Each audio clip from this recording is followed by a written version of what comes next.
In this video, I'm going to show you how to change space between messages in Discord. So basically it's pretty easy, just follow the steps I do.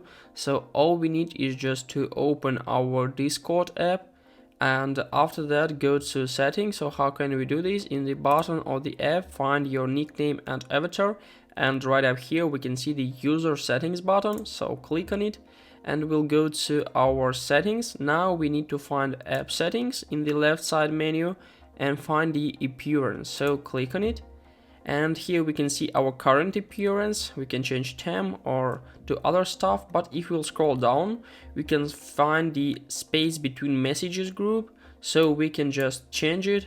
And as you can see, now the space was changed. If we'll make it the least one, we can see that now there is no space between our messages. So I think let it be like 16.